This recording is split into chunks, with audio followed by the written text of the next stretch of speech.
guys, welcome back to my channel. Welcome back to another video. In case you are new here, my name is Rose Love, and in today's video I'm going to be taking you guys through my relaxa process. This is my first retouch of the year 2026, so if you're watching this later, just know that this happened in April 2026. So we started off with undoing my wig lines and just combing through my hair to ensure that there are no knots. I had wig lines and I had been wearing a wig for about a month and 2 weeks. I specifically like to keep a very low maintenance hairstyle so that my scalp can breathe and just relax before I do a relaxer. So that's exactly what I had for about a month. These are the products that I'm using. I have a very simple, straightforward routine that I'll get into a bit more in depth as the video goes, but just wanted to show you guys an overview of the products. I also wanted to show you guys the texture of my hair. I have very fine hair. I would classify this maybe as 4B or 4C, 4B, and as you can see, there's a lot of damage to my ends. I tried my best to oil them and keep up with the maintenance, but I just wanted to see how bad the damage is. For this time around, I have been using Mega Growth. I think for the last 2 years I switched completely to Mega Growth. I think it suits fine hair, and I also do the regular, not the super.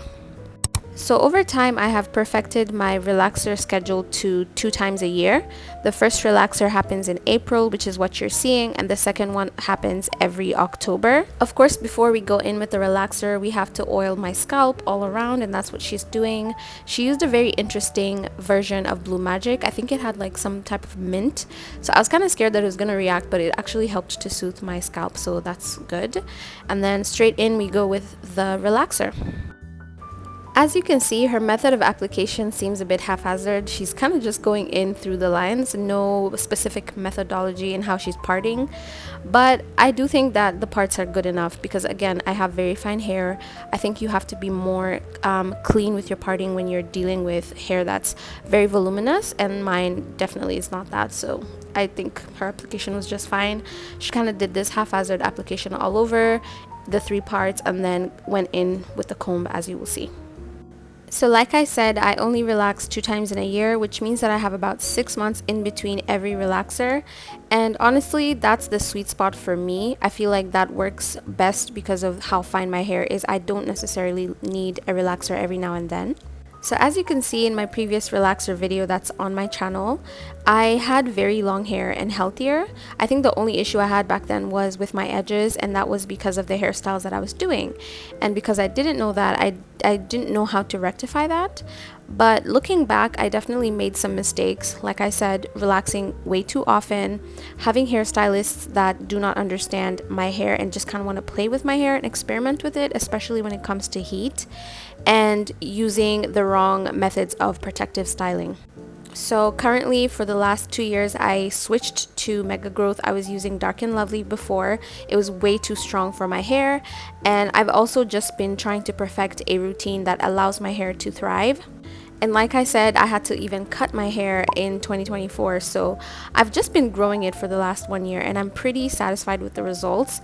The only thing that I'm gonna change is my protective styling. I think that braids are just not it for my hair. They really weaken my ends, and as you guys know, that is the weakest part of your hair because it's the oldest part. So over the last year, I've been perfecting a protective styling routine where I use wigs and weaves and anything that doesn't have too much tension on my scalp or on my ends, and I'm gonna report back to you guys on that in a separate video. Let me know if you have any questions about that, but for now, let's talk about relaxing. So let me break down my current routine as of the last year and moving forward. So after much deliberations with ChatGPT, Gemini, and all my AI girlies, I discovered that I need to work on a 3-phase hair care routine as I maintain my relaxer. Like I said, I only have 6 months in between, so that's not too much time, but it is significant time to have impact on the kind of health that I want for my hair. So because we just got a relaxer, this is phase 1 of my hair care routine. This is gonna last about 2 to 4 weeks. The focus of this phase is definitely moisture and hydration, just because of how drying the relaxer tends to be on my hair. And also, ChatGPT said something about how after relaxer, your hair cannot really handle too much protein overload. So the focus is to just regain moisture and hydration, and then buffer your hair up for the protein treatments. So that explains why all my products, from my shampoo to my deep conditioner down to my leave-in conditioner, are all focused on hydration and moisture. So once phase 1 is completed in the next 2 to 4 weeks and my hair has gained the strength that it needs, and I've kind of buffered it up to stop breakage, I can now start loading it up with the protein treatments. So that's the plan for the next 2 to 4 weeks. I'm just going to focus on moisturizing my hair properly. I am having to relearn everything that I thought I knew about hair, what it means. I'm also going to show you guys in a separate video some of the products that I'm using to do just that, and also to regrow my edges. I'm in the middle of filming that for you guys. So make sure you subscribe, turn your notifications on, because there will definitely be a lot more hair content, especially over the month of April, but also just over the next couple of months. Now back to the video. As you can see, we are on the second neutralizing wash. For those of you who've never relaxed, what the neutralizer is doing is just washing out the chemical from my hair. That's why it turns pink, and that's kind of like your indicator. I do want to say that something that worried me about this relaxer routine, I think everything else went well. We finished in good timing. I started a timer on my phone, and between relaxing and washing, everything took about 24 minutes, which is ideal timing for me. However, when it came to the neutralizing wash, she only did it twice, which I'm not used to. I'm used to like a minimum of 3 neutralizing washes just to ensure that the chemical is out of your hair. But for some reason, I don't know, she did it twice, and she says that she's sure that, all the chemical is out of my hair. So y'all be on the lookout. I might not have any hair left, okay? But so far so good. I haven't seen any, hair falling off or breakage, so I'll just have to report back on that.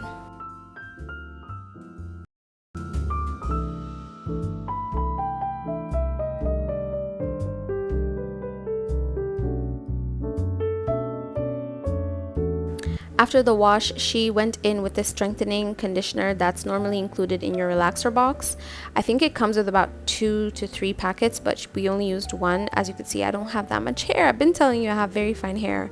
And I told her to mix it in with my Hydration Elation As I Am deep conditioner, because I was going to go under the steamer. Overall, I'm very happy with the services that I get from Tina. I love that she always includes a massage with your treatments. And as you guys know, because it's all over TikTok now, scalp massages help stimulate hair growth. So it's just a nice practice that I've been doing on myself. So it's nice to get that at the salon as well.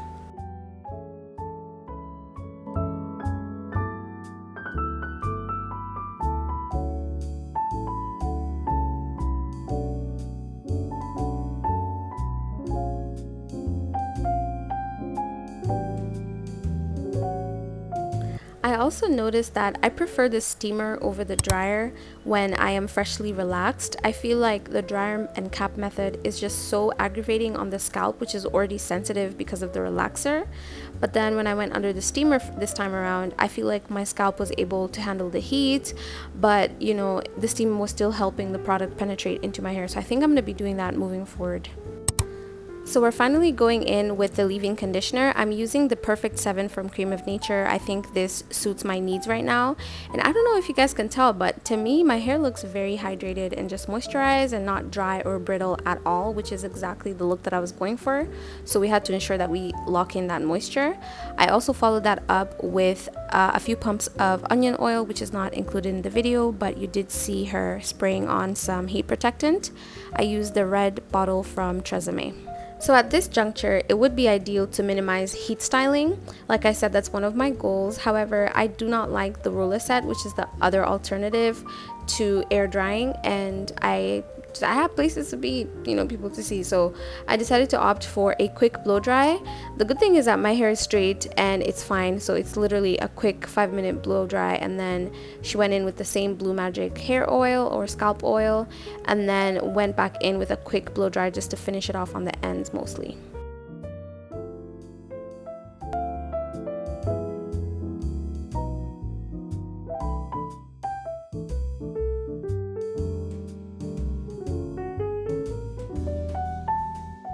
So we took a video from the back just to see what we're working with when it comes to growth in the length and also the split ends. Unfortunately, Tina is not the person that normally trims my hair. My hairstylist is back in Nairobi, so I did have to forego on the trim, which is, as you can see, very much needed. However, I will be getting that and I'll show you guys when I do. So we're now in the styling portion of this video, which is where we make the DIY clip-in hair extensions. You can find these clip-ins at your local hair shop or on Amazon. I think it's easier to just order there, or AliExpress for those of you who are in Kenya. As you can tell, I have two different colored clip-ins, which just means I didn't buy these specifically. They were a freebie given out to me in one of my hair purchases from AliExpress. So to start us off, Tina started by parting my hair at the back. I think you can see that parting. And then she placed the weave on that parting just to see how much of the weave she's going to have to cut out. I do not recommend cutting your bundles. I think they should stay intact in the way that you bought them. But for this particular hairstyle, I knew that I wouldn't have to cut too many pieces, because ideally the clip-in packages that I buy come with about 8 pieces, which I was willing to sacrifice. So one thing that I do want to say, if you plan on buying the clip-ins by yourself separately from Amazon or AliExpress, is that some of the clip-ins come with a plastic protection just to buffer up the impact on your scalp. I just want to say, I think that that plastic is very useless, because we were halfway in struggling to bundle up the weave, because we were trying to do like 2 tracks per, how do I say it, like 2 pieces of hair per track. And it just wouldn't stick onto my hair, obviously because my hair is freshly relaxed, it's very light, but also because that plastic was making the clip-in already bulky, so there wasn't much space for my tracks to fit in and then for it to go into my hair. So we ended up having to cut that plastic out with, just a razor. It was very easy, but it's extra work. So if you don't care about the comfort of your scalp, which I do want to report that I don't feel anything now that I have them in, I kind of forget that I even have the hair, I think you should buy the ones without the plastic. So one of the reasons why I chose to go with the clip-in styling straight after a relaxer is because of how easy it is, how comfortable it is. As you can see, we're just parting my hair from like ear to ear in a circular motion. And in this video, you're gonna see that I did do the mid part. However, the clip-in style is so easy that if I do want to switch it to like a side part, I could do that tomorrow. If I want to do like half up, half down, I could still do that at home by myself. It doesn't really take too much work. Whereas if I was to do like a traditional sew-in or leave out, there's some permanency that comes with that style. I also didn't want that permanency because in about 2 weeks time, as part of my phase 1 program, I will have to do a treatment just to, again, hydrate my hair and make sure that I'm taking care of it very well. And with a sew-in, I don't know how much that treatment would penetrate. And I feel like with clip-ins, I could just clip them out, do my treatment, and then clip them back in. So I will probably have this style for about 1 month just to allow myself to get into the motion of my treatments and my deep conditioning program. So at this juncture, we are now at the part that decides how I style my hair, whether to the side or in the middle. If you can see how she's parting, she's kind of doing like a circular motion, and then she's going to go in diagonally at the front. I don't know if you could see that little line. I'm going to circle it out. That's just to ensure that at the part where my hair is actually parting in the middle, that there's a clip in there, but that it's also disguised from the front, which is why that little diagonal cut in the front exists, so that it can cover my hair, so that if wind blows or something like that, you can't see the clip in.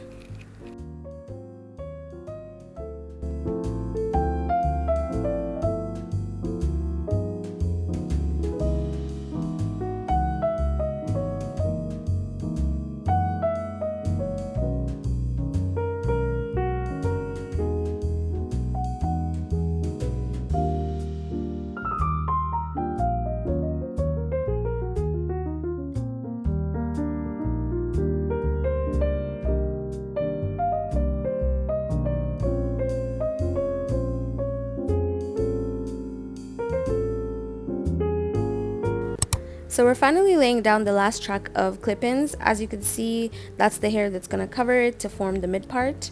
We're trying to create a U-part illusion. So it kind of looks straight from the front and then it goes diagonally in to form a U, kind of like that. I hope you guys can see very well.